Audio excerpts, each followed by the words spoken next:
Bom dia, bom dia. Dia 13 de 50. Estamos aqui fechando a segunda semana de devocionais.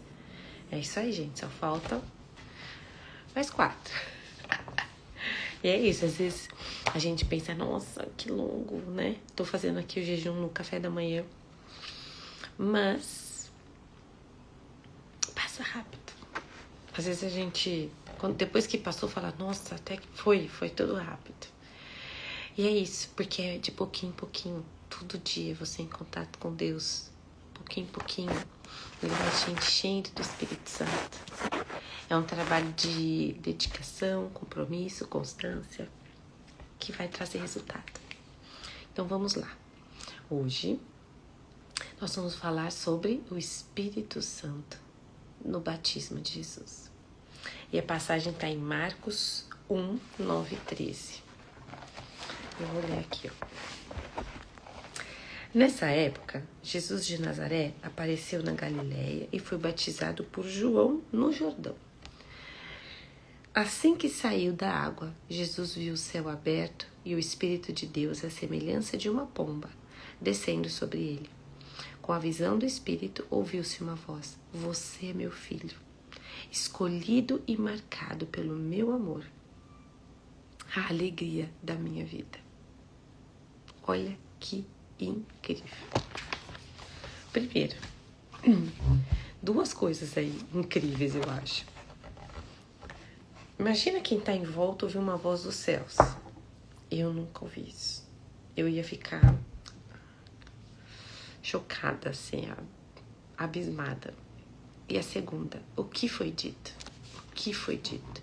Você é o meu filho escolhido e marcado pelo meu amor, a alegria da minha vida. Olha que incrível o vício de Deus. Por meio do sacrifício de Jesus, nós podemos nos apropriar também dessa fase. É isso. Imagina, podia acabar o devocional aqui. Você, nossa, Cláudia. Mas é exatamente isso. É exatamente isso que o sacrifício de Jesus nos fez. Ele, por meio da sua morte e ressurreição, nos transportou de um reino para outro. Nos transportou de uma família para outra. A Bíblia fala que com esse sacrifício nós somos transformados em filhos de Deus. A partir antes de nós termos um encontro com Jesus e declararmos com a nossa boca e crermos do fundo do nosso coração de que Ele é o Filho de Deus, aquele que veio ao mundo para morrer pelos meus pecados, e Ele passa a ser, eu o declaro como meu Senhor e Salvador, nós passamos do status de criaturas de Deus, pessoas que foram feitas por Deus, para filhos de Deus. Agora, dada essa primeira explicação, vamos mergulhar um pouquinho mais no texto. Se Jesus era perfeito, por que Ele se batizou? O batismo, ele é um ritual, um ato simbólico que representa a nossa limpeza dos pecados.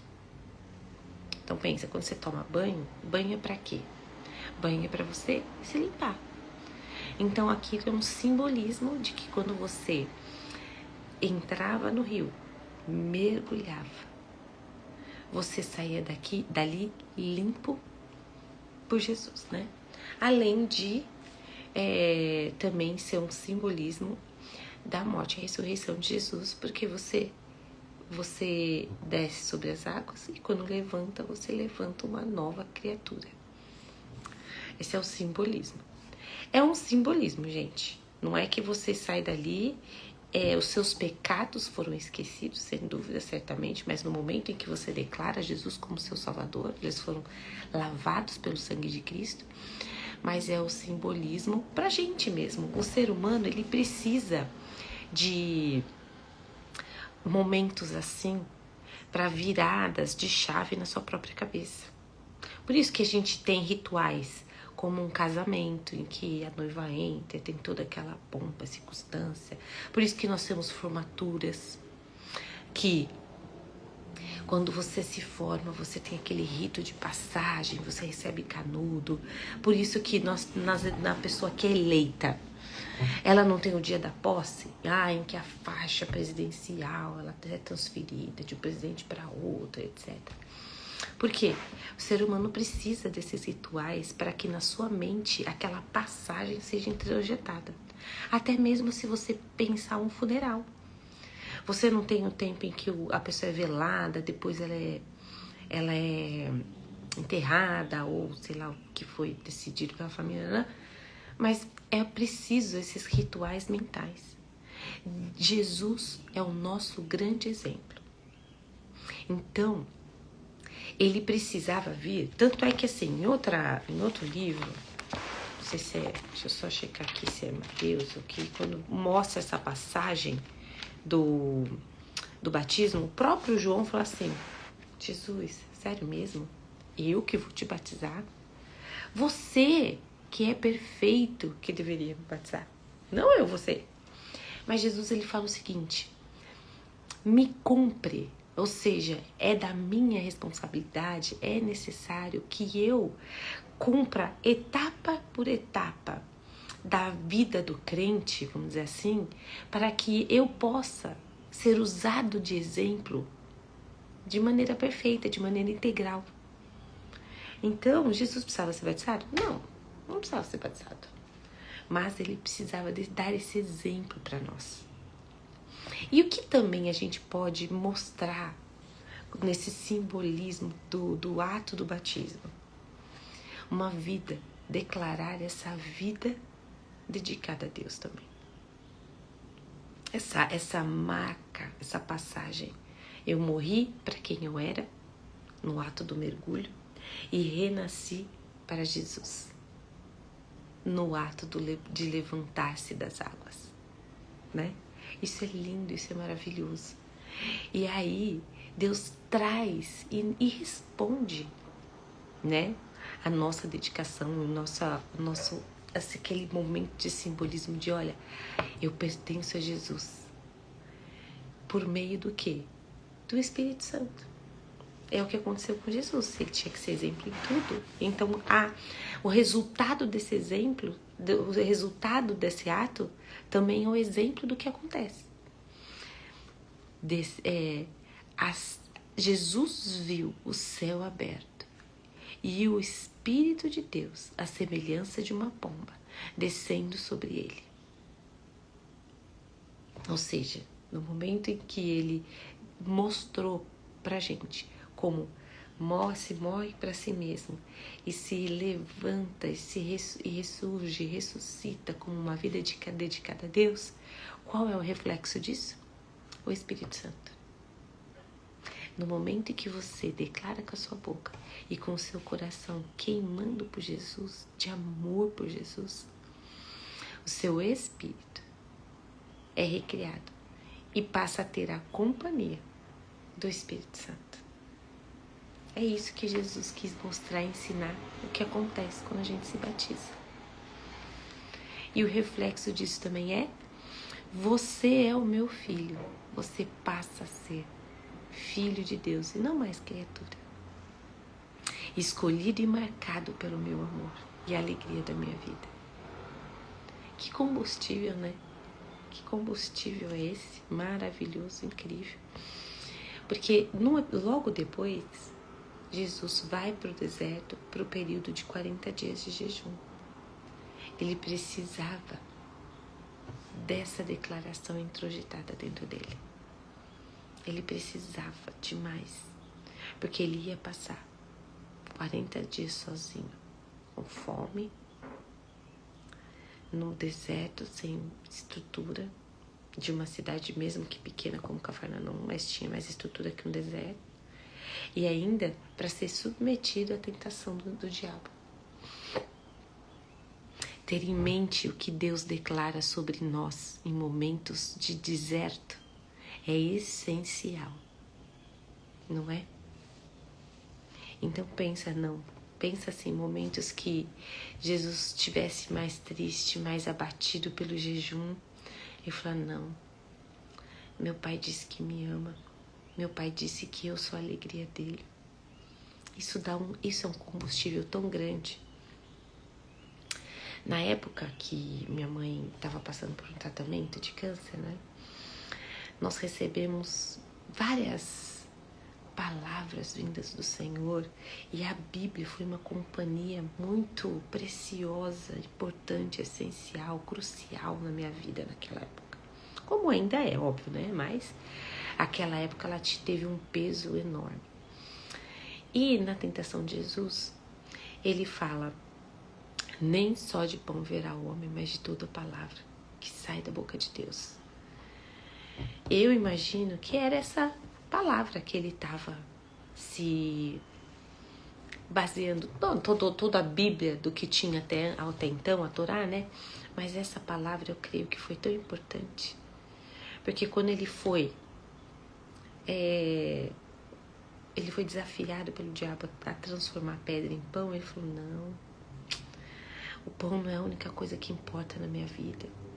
O que sai da boca do meu Deus, o que sai da boca do meu Pai é também importante para me alimentar.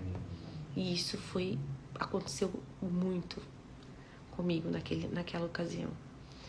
E eu falava, é a palavra não é a comida que eu tô comendo 3 vezes ao dia que tá me sustentando. É a palavra que saiu da boca de Deus que tá me sustentando. Isso é poderoso. Ter um relacionamento com Deus é essencial. E aí quando você entra nesse momento de deserto, que também Jesus mostrou que todo mundo entra, porque ele também foi, esse relacionamento que você já tinha com Deus é ali que vai ser provado e é ali que você vai ver o quanto ele te sustenta. Porque quando tá tudo bem, as circunstâncias estão lindas, maravilhosas, você, sei lá, você faz o seu devocional, você estimula e quando se conecta com Deus de uma maneira, em um nível. Mas quando você está num tempo de deserto, a sua necessidade é maior, né? Então vamos pensar assim, você está na cidade, que nem eu tinha dito. Você tá ali, mesmo você na cidade tem água encanada, você na cidade vai ter fácil um supermercado, você na cidade tem o seu fogão ali para você fazer e esquentar sua comida. Mas quando você tá no deserto, você não tem sua cama, você não tem o seu fogão, sua geladeira para ter água geladinha, você não tem o teto sobre sua cabeça seguro, às vezes você só montou uma barraquinha. Então, aquilo que te faz, que é vital e é necessário para sua estrutura, para sua vivência, na época do deserto, aquilo faz mais falta, óbvio, né? Que eu tô falando. Mas o que acontece? Então, você vê o quanto aquilo é precioso. Ou seja, quando você não está em tempo de deserto que está tudo bem, você não percebe o quanto a palavra de Deus faz diferença. Às vezes se você fizer muito no automático, mas no deserto, quando o bicho está pegando, você fala, graças a Deus que eu montei uma base sólida para eu passar por esse deserto. E aí foi isso, foi a palavra que Deus declarou sobre Jesus.